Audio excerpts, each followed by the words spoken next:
Okay, welcome everybody to our session. As you can see, we don't have Muru here on stage, but a very good substitute here. So that's very good. Quick introduction for myself, working with ABB since 10 years.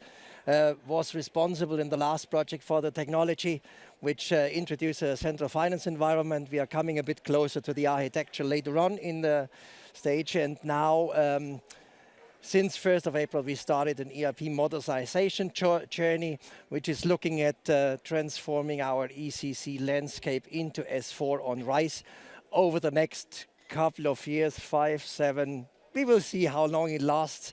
And yeah, that's my role. Maybe quick intro from your side, Daniel. Yes, my name is Daniel Hernandez. I'm the tech lead for the implementation of central finance and enterprise architect also in the account driving modernization in the ABB landscape. Good. Now let's have a quick look at ABB as such. ABB, we call us a technology leader in electrification and automation with a focus on actually sustainable resource usage for an efficient future. Very important. The company is about 140 years old, a bit older now meanwhile. And globally, we have 110,000 employees. We operate in 90 plus countries in different business areas and division. To give you a bit of glance about what ABB is doing, we have 4 business areas. Some of you may say, is it really 4? Because we announced a spin-off of the robotics on the far right-hand side, but they are still with us and we are cater for them as well. So what we have the business area of electrification, where most of you have most probably in your house somewhere the breakers from ABB or the switches from ABB to run the electricity in the house. These are one out of hundreds or thousands of products from an electrification perspective. In the motion area, we are focusing on moving things. We are moving things with drives, with the drives. We are moving things with electrical motors, etc. And we are doing a lot of service for those motors as well. The other business area I want to quickly introduce is process automation, where we are, and you can read that on the slide as well. That is industry specific. It's not product specific like the other two. We are there implementing industry-specific, automated, regulated, sustainable solutions as a package, being it in mining, being it in marine and ports, or being it with really production efficiency and production efficient automation. Don't want to go into the robotics now because of the already said situation that we have. When we are looking at ABB as such, the implementation of that central finance or the consolidation of the fragmentation into a central finance was not the starting point. It's actually a journey which went over the last 10, even 12, 15 years. We were coming from a landscape which has more than 350 ERPs across the globe. We consolidated them in a program called One Simple ABB, OSA, down into 60-something, 65, 67, 68, something around that.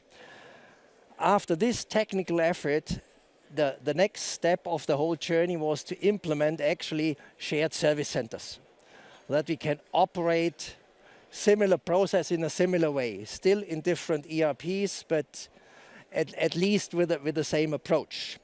And as well looking at a lean concept from a process operational perspective.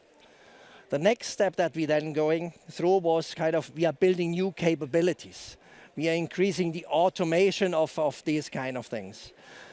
Until it was announced that we spin off one-fourth of our business, the power grid business, and put it, or hand it over to Hitachi. That was a huge change for ABB, and therefore not a lot of activities within the organization happen when we are looking at an ERP modernization.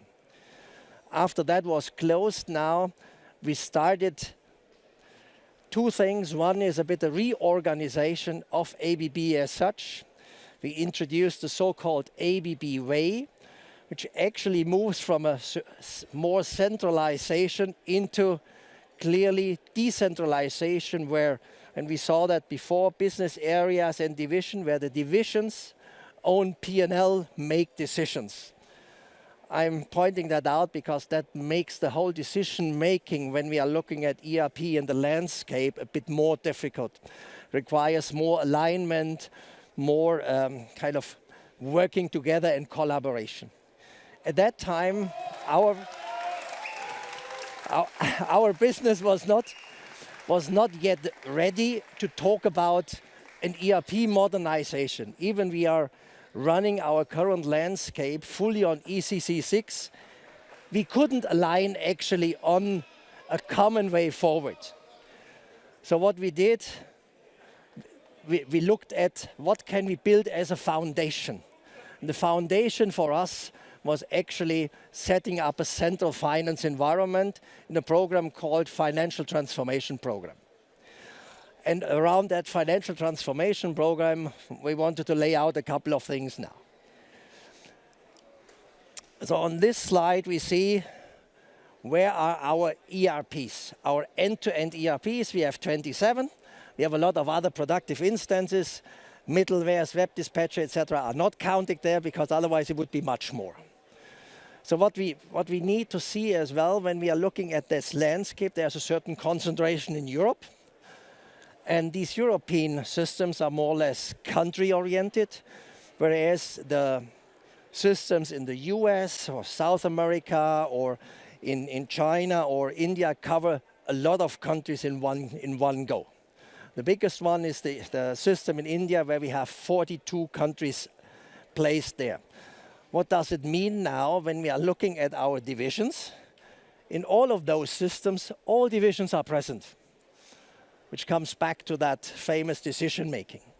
So at the end, when we are looking at this landscape, highly diversified, and a division that wants to see something global, there is an issue with it because that doesn't match properly. So what we did with our FTP program, we wanted to address the following elements. One is to increase transparency. Transparency based on a similar master data. Because if I have 27 systems, I have at least 27 chart of accounts. How do I compare that? How do I consolidate that?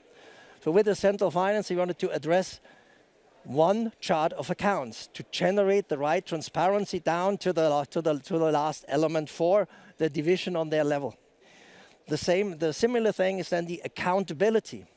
If I'm not able to provide the data properly to the executive level, how can they be made accountable for decision making for the data that you cannot compare? Very difficult. Last but not least, we get all necessary data out of our system. The question is the time. Because if it's 2 weeks after the demand is placed, it's too late.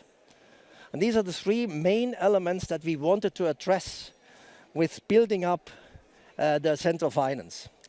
And how does that now be reflected in the architecture? Daniel will allude on that one. Exactly. So thank you.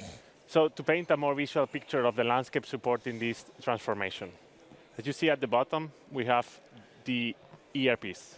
Jürgen mentioned there are more than 60, especially in SAP focus. We had 28 ERP systems with different chart of accounts with different complexity. So we needed a global layer of systems, what you see on top, composed by 4 main systems that will bring harmonization and standardizations on the finance processes and finance-related master data. The first system we see is SAP Master Data Governance. This system was the first one to go live. In here, we govern financial objects, so chart of accounts, profit center, cost center, as well as business partner.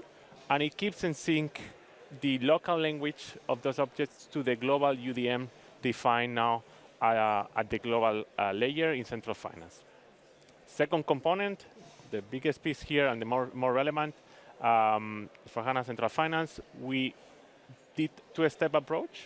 First, we enabled the replication from the ERPs of financial transactions into the box to do financial reporting on top, right? So we call it system of report, and that helps us giving this global visibility to management about the global figures. Second step is to implement transactional, so finance transactions in that box, right? We call it a system of record, and in here we enable central payments, central collection management, and dispute management. Maybe quickly one addition. Normally, if we are looking at central finance implementations, in most of the cases, it's the reporting. Our focus actually was the transaction, because we wanted to leverage as well this as a benefit for our shared services. Because if I'm going to shared services before that implementation, the guys had 3 or 4 screens. They logged in Germany, they were logged in Switzerland, they logged in Italy to actually process the different transactions. Now they log in once, doing the payments, doing the collections, doing the accruals at the month end, etc., which gives us a huge benefit from an operational perspective. Correct. Also, this box now enables the future closing in the same box, the company matching and reconciliation, so it enables centralization of those processes. Third component of the global systems that was brought into picture was BW for HANA as the central system, central BW. On the lower level of the architecture, there are 18 BWs that are used across the countries for the local reporting needs, but the group needed a standardized way of producing those reports and standardized data for the same. And the last component, orchestrating the integrations across the landscape, because this is a simplified view, but of course, central finance was touching many other systems, GNC, Global Cash Management, GRC, Printec, many others, right? So for those integrations, we need an integration layer, and in this case, it's SAP BTP Integration Suite, also for extensibility of certain applications to keep the core clean. Yep. So this wasn't an easy journey, right? When we started to plan, we actually realized when we started to go and talk to the countries about how we initiate this, how we do start with the data load, came to us as a surprise that some of the countries actually didn't meet an important prerequisite. As you know, S4HANA works with the new GL concept. And in order to be able to have the local ERP talking to the S4HANA box, it was a prerequisite, or it's a prerequisite, to have the new GL implemented locally. However, in the whole landscape, I mean, there are 87 countries, so we didn't see at the very beginning that we had 8 countries, 5 boxes that didn't have the new GL, that they were still working with the classic GL. Now, what the new GL enables, first, document splitting, right? Provides the visibility for balance sheet and P&L at the profit center level. So the profit center becomes the reconciliation key between the central layer and the local layer. The other concept important is that it enables parallel layers for further reporting needs at the group or the local level. So really quite a good surprise. We had quite a constrained plan to onboard the countries and to those data loads, but we found a bit of a resistance here. So good challenge ahead. One of the big challenges here as well is not just it is required. Actually, I showed the structure of the business areas and the divisions. The divisions are set up at profit centers.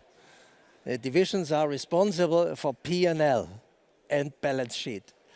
Without having the split in place, we would not be able to steer our business appropriately according to our organization.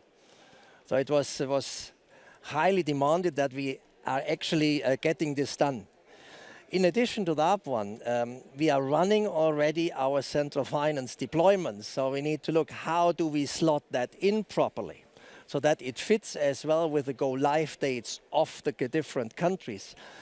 And in addition, we have things like you need to set up the infrastructure, you need to enable the refreshing for the different data loads and the mocks that you have and the testing. So when we are looking at that one, as well, another element to enforce that is there was already at that time an idea to embark on a wider ERP journey. So it is anyhow requested that we are moving into that direction. There was just one caveat that we took into consideration is parallel ledger 100% necessary in our case? And we said, when we can do it, time-wise and effort-wise, together with in the local systems, then we do it. Otherwise, we leave it out, and with a custom code, we distributed the figures to the different ledgers in central finance. So it was not a must-have, but it was strongly recommended. So some of the countries implemented parallel ledgers, and some didn't. So that is a work which needs to come now as well as a after go live element. To show a bit the complexity that we are talking about, that was the roadmap of the deployment.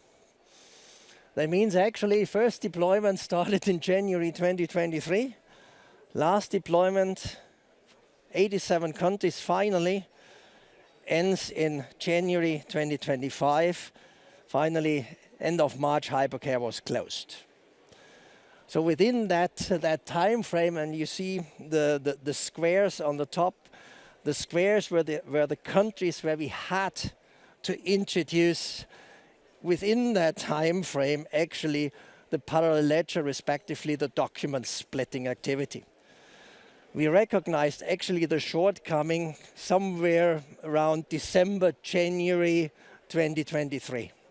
So extremely tight everything, but actually, and therefore we looked at a potential partner who can help us in that one to actually nail it down in that time frame, and that was basically SNP. So thanks a lot, guys, to enable that. I see Ben here, the project lead. So that was a very important thing. But there's another element. Do you want to go? Yeah. So the planning, right? So we mentioned we were under short time frame to do this new GL and document splitting implementation. So usually the time frame that depends, right, on the number of entity profit centers and the splitting rules. But on average, we said we need 9 months. Now, when talking to SNP, how fast we can do it, what are the accelerator, how we can streamline this phase, we reach an average of around 6 to 7 months. So we were able to fit into this time frame. When the reasons why we can compress that was actually a very, very intense preparation phase.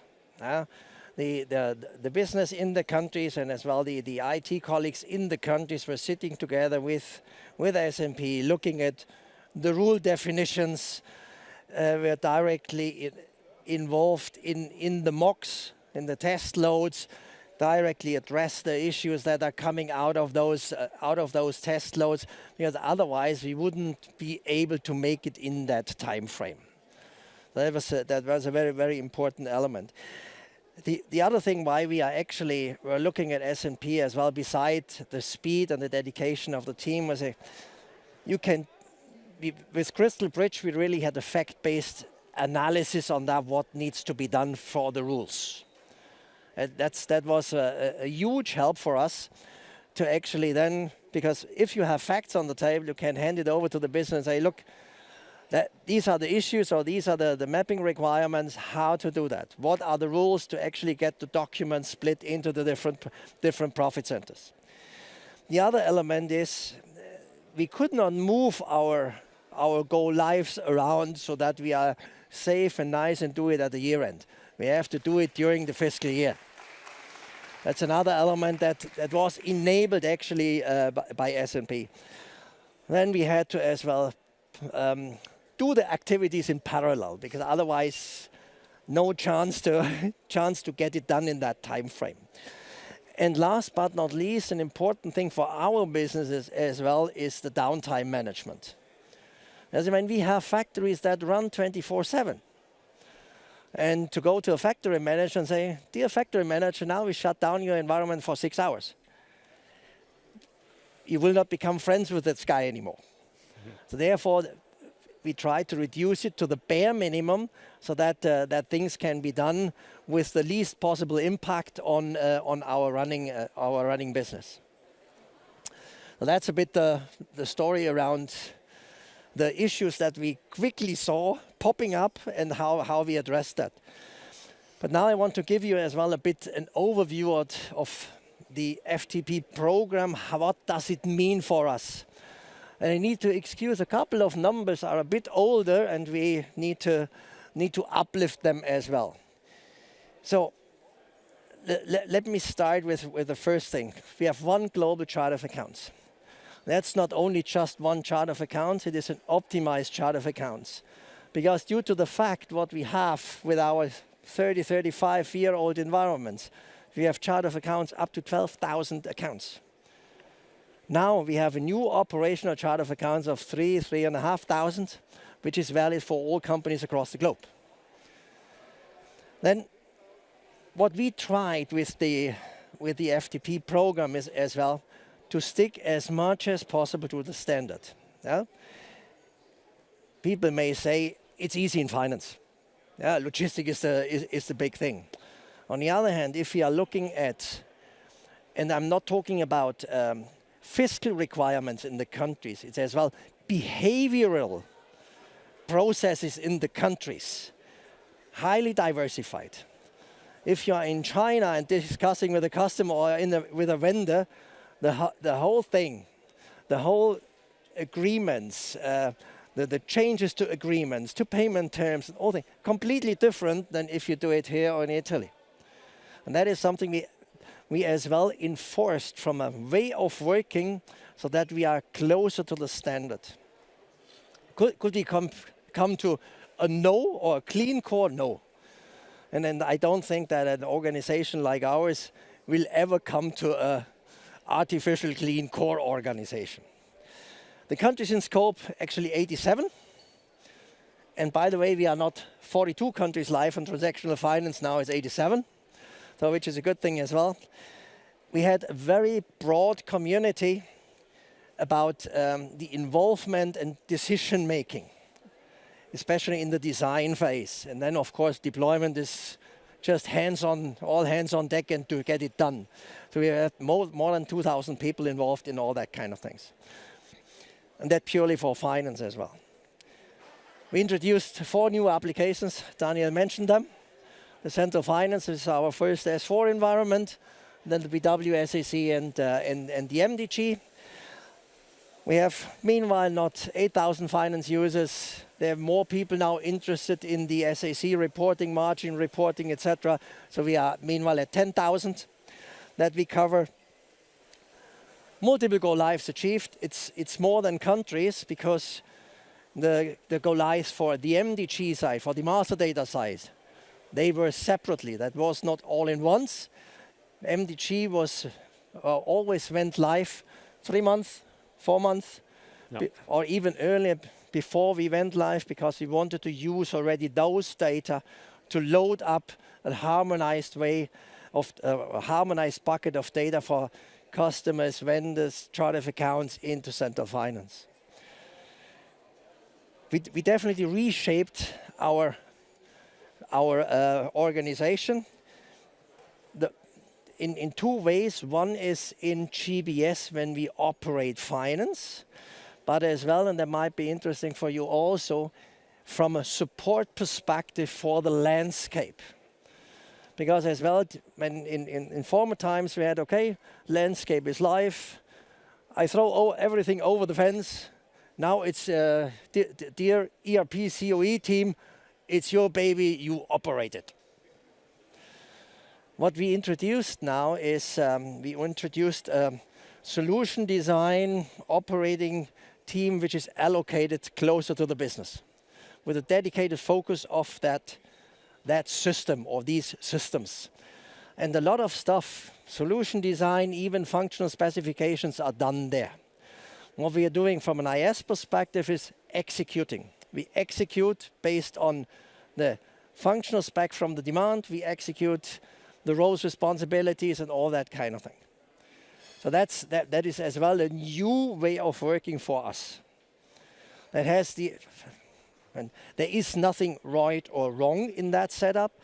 What for us is helpful here is that we have the solution architecture dedicated to finance, and we have kind of an operational team, purely operational, into IS. And now for us it is a learning, and we will look at how does that apply for further deployments of our ERP modernization, etc. I already mentioned with 42, not it's 87 countries on transactional finance. And when we talk about transactional finance, the important thing is as well, we are introducing central payments. That means everything around outgoing or incoming cash is done there.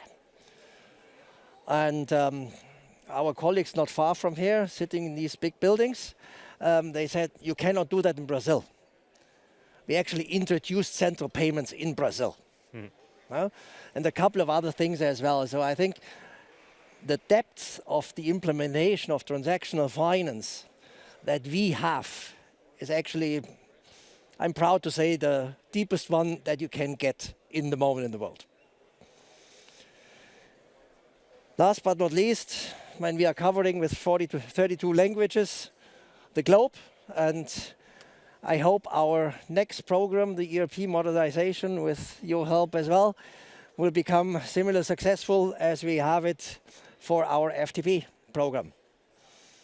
Anything to add from your side? No, also in this ERP modernization, a biggest challenge around data transformation, data mapping. So for sure we'll be here, hopefully in a couple of years as we initiate the journey and we had some good success stories together. Perfect. Thanks a lot for listening in.